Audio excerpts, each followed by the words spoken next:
শুভ সকাল বন্ধুরা, কেমন আছো তোমরা? আশা করছি সকলে ভীষণ ভালো আছো আর সুস্থ আছো। আর আজ হচ্ছে রবিবার, তো রবিবারের ব্লগটা তোমাদেরকে সঙ্গে নিয়ে শুরু করছি চলো। আর কাছে দূরে যে যেখান থেকে আমার ভিডিওটি দেখছো তাদের সকলকে জানাই অসংখ্য ধন্যবাদ। ভিডিও শুরু হওয়ার আগে রোজকার মতন একটা কথাই বলবো যে প্লিজ একটা ছোট লাইক করে দিয়ে ভিডিওটা ফুল ওয়াচ করো, কেউ স্কিপ করে দেখো না। তো সকালে এখন দিদি এখানে পুজো দিচ্ছে, এখন কিছুদিন ধরে তো দিদিই পুজো দিচ্ছে, আমিও দিব, বাট কিছুটা দিন পরেই দিব অবশ্য। তো এখানে দিদির পুজো কমপ্লিট হয়ে গেছে, আর এখানে ভাগ্নি দেখো ঘুমোচ্ছে, আর ওর হাতে মনে দেখতে পেরেছো গরমের জন্য এখানে একটা ফোড়ার মতন উঠেছে, তো ওষুধ দিয়ে রেখেছি সেই জায়গাটাতে। আর আজকে সকাল সকাল পেয়ে গেলাম সত্যনারায়ণ পুজোর প্রসাদ। তো এখানে দিয়েছে দেখো সিংনি, পায়েস, লুচি, মিষ্টি, সন্দেশ, দই, খিচুড়ি, লাবড়া, ভাজা, আর এখানে রয়েছে নৈবেদ্য। তো সব মিলিয়ে কিন্তু সকালের টিফিনটা ছিল খুবই অসাধারণ। এক তো পুজোর প্রসাদ, তার মধ্যে খিচুড়ি, তো আমাদের জানোই যে খিচুড়ি খেতে কত ভালোবাসি।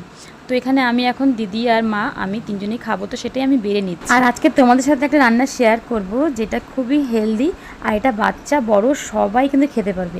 সাধারণত আমাদের বাড়িতে যাদের বাচ্চা আছে তাদের জন্য তো আমরা ভাবি যে আলাদা করে কী রান্না করব। তো এই একটা রান্না এমন করা যায় যেটা আমরাও খেতে পারি, বড়রাও খেতে পারবে আর বাচ্চারাও খেতে পারবে। তো তার জন্য এখানে আমি সমস্ত সবজিগুলো সিদ্ধ করে রেখে দিয়েছি, মাছ ভাজা করে নিয়েছি। আর এটা সিদ্ধ করার যে জলটা সেটা কিন্তু আমি ফেলে দিব না, এটাই কিন্তু আমি ঝোলের মধ্যে দিব। আর পেঁয়াজ টমেটো কেটে নিয়েছি, আদা জিরা বাটা, আর কালারের জন্য আমি এখানে ইউজ করছি বিট বাটা। আর যে তেলে মাছগুলো ভাজা করেছি সে তেলের মধ্যে আমি দিয়ে দিচ্ছি একটু বেশি পরিমাণে পাঁচফোড়ন। আমরা কিন্তু সবাই জানি ফোড়নের মধ্যে কিন্তু অনেক উপকার রয়েছে, তো তার জন্য ফোড়নটা একটু বেশি পরিমাণে দিলেই কিন্তু ভালো। তো এইভাবে রান্না তো আমি অনেকবারই করেছি, তোমরা হয়তো দেখেছো, কিন্তু পুরো রেসিপিটা তোমাদের সাথে শেয়ার করা হয়নি কোনো দিনই, তাই ভাবলাম কি আজকে শেয়ার করি। আর যে সমস্ত সেদ্ধগুলো আমি করেছি সবজিগুলো, ওর মধ্যে চাইলে কিন্তু তোমরা আরও সবজি অ্যাড করতে পারো। এই রান্নাটা একদম কম তেলেই করা হবে, কারণ প্রথমেই বললাম এটা একটা হেলদি রেসিপি, তার জন্য কিন্তু যতটা সম্ভব কম তেলে আমি এখানে ইউজ করছি। তো ফোড়নটা আমার মোটামুটি ভাজা হয়ে গেছে, এখন এই পজিশনে আমি দিয়ে দিচ্ছি যে আদা জিরা বাটা করে রেখেছিলাম সেটা। তো এটা একটু ভাজা ভাজা করে নিব, আর বেশি এর মধ্যে লবণ হলুদ ইউজ করছি না, কারণ আমি অলরেডি কিন্তু সিদ্ধ যে করেছিলাম তার মধ্যে কিন্তু আমি লবণ হলুদ দুটোই দিয়েছি। আর এখন এখানে টমেটো আর পেঁয়াজ কুচিটা দিয়ে দিচ্ছি, আর যেহেতু কম তেলে করা হচ্ছে তার জন্য একটু ঢেকে ঢেকেই করা হবে। আর এই পজিশনে আমি একটু দিয়ে দিব লবণ, যাতে এই মিশ্রণটা চটজলদি একটুখানি মস্ট হয়ে যায়, আর তাহলে ঘাঁটতে সুবিধা হবে। আর সামান্য দিয়ে দিলাম হলুদ। আর এখানে একদম চিনি আমি ইউজ করব না, যেহেতু আমরা নর্মালি বাচ্চার খাবারে কিন্তু একদম চিনি ইউজ করি না।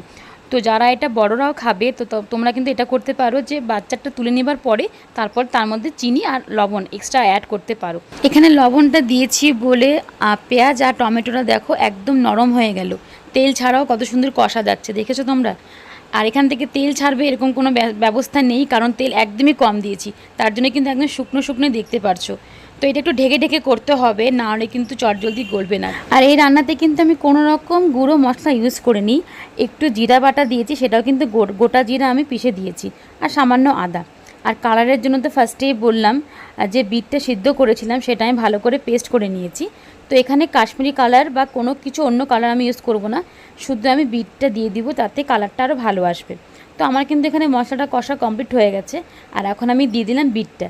তো এখন দেখবে বিটটা দেওয়ার সাথে সাথে এটা কিন্তু কালারটা একদম রেড হয়ে যাবে, মনে হবে যেন অনেকগুলো কাশ্মীরি লঙ্কা গুঁড়ো দিয়ে রান্না হয়েছে, কিন্তু এটা কিন্তু একদম কোনো রকম মশলা ইউজ হয়নি, সেটা তোমরা নিজের চোখে দেখতে পারবে। তো এখন এই পজিশনে আমি দিয়ে দিচ্ছি সেদ্ধ করা আলু, গাজর আর পেঁপে। আর তোমরা হয়তো অনেকেই জানো না, বিট কিন্তু বাচ্চাদের জন্য খুবই উপকারী, বাচ্চাদের ব্রেন ডেভেলপ থেকে আরম্ভ করে রক্ত কিন্তু বাড়ে, তার জন্য কিন্তু বিট কিন্তু বাচ্চাদেরকে, তোমরা যারা এখনও দিচ্ছ না তারা কিন্তু প্রতিদিন চেষ্টা করো তাদের ডায়েট প্ল্যানে কি মাঝখানে বিটটা একটু দিও। অনেক সময় দেখবে 6 মাসের পর কিন্তু বাচ্চাদেরকে বিটের পেস্টও খাওয়ায়, কারণ এটা কিন্তু বাচ্চাদের পক্ষে খুবই উপকারী। আর শুধু বাচ্চাই বান কেন, আমরা বড়দের ক্ষেত্রেও কিন্তু বিটটা কিন্তু খাওয়া ভালো। তো সাধারণত আমাদের বিট খাওয়া হয় না, তো যারা খেতে ভালোবাসো না তারা কিন্তু এইভাবে বিটের ঝোল খেতে পারো, কালার মশলার জায়গায় কিন্তু বিটের পেস্ট দিতে পারো, তাহলে কিন্তু খেতেও ভালো লাগে আর দেখতেও ভালো লাগে। তো এখন আমি এর মধ্যে দিয়ে দিচ্ছি মাছগুলো, আর যেহেতু অলরেডি সেদ্ধ করা সবজি, তো তার জন্য বেশিক্ষণ ফোটাতে হবে না। আর সবজি সেদ্ধ করার জলটাই কিন্তু আমি এখানে ইউজ করেছি, তো তোমরা যারা করবে তারাও কিন্তু তাই করবে, কারণ সবজির মধ্যে যা গুণ আছে সবটাই কিন্তু ওই জলের মধ্যে চলে আসছে, তো তার জন্য সেই জলটা কিন্তু ফেলা যাবে না। তো এখন এখানে লাস্টে আমি একটু ধনেপাতা দিয়ে দিচ্ছি, ধনেপাতা দিলে পরে স্বাদটা আরও বাড়বে। তো এখানে কিন্তু মোটামুটি রান্না আমার কমপ্লিট, আর চলো তোমাদেরকে দেখিয়ে দিই ফাইনাল লুক।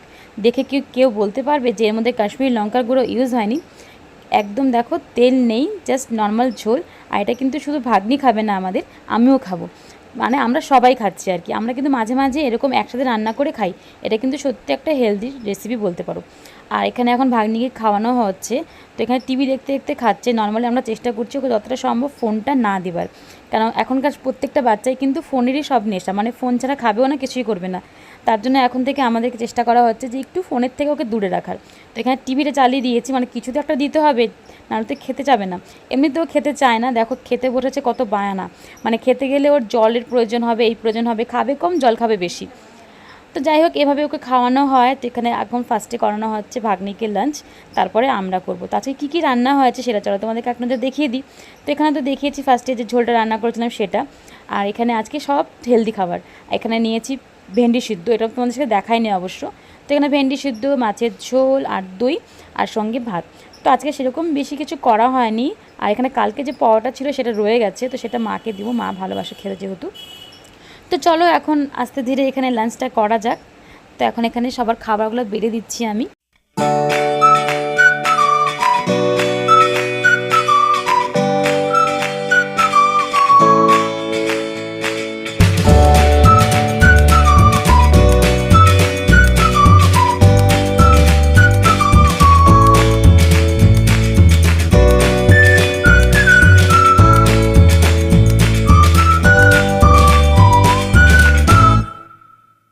তোমরা এখনও যারা আমার চ্যানেলটিকে সাবস্ক্রাইব করোনি তারা প্লিজ একটা লাইক করে চ্যানেলটিকে সাবস্ক্রাইব করে দাও। আর ভিডিওটা কেমন লাগলো অবশ্যই জানিও। ভিডিওটা আজকে খুব একটা বেশি বড় হয়নি, জাস্ট নর্মাল আজ রোববারের দিনটা কী কী করলাম সেটাই তোমাদের শেয়ার করছি। আর আজকে রাতের জন্য করে রাখবো পান্তা, তো তার জন্য এখানে ভাত করে রেখেছি। দেখো আমি এখানে ভাতটা কিন্তু এতটাই গরম যে দেখতে পাচ্ছ, তো আমার ফোনের মধ্যে পর্যন্ত ভাপ উঠে আসছে। তো এই পজিশনে আমি এখন দিয়ে দেবো জল। আর এটা কিন্তু আজকে খাওয়া হবে না ঠিকভাবে, আজকে অল্প খাবো রাতে, আর একবারে কালকে খাওয়া হবে। তো একবারে বানিয়ে দিচ্ছি। অ্যাকচুয়ালি পান্তা বাসি খেলেই কিন্তু সেটার উপকার বেশি, আর খেতেও সেটা ভালো লাগে। তো ভিডিওটা এখানে রাখছি, কেমন লাগলো অবশ্যই জানাতে ভুলো না। আর আমার হেলদি রেসিপিটা কেমন হয়েছে সেটা একবার কমেন্ট করে অবশ্যই জানিও।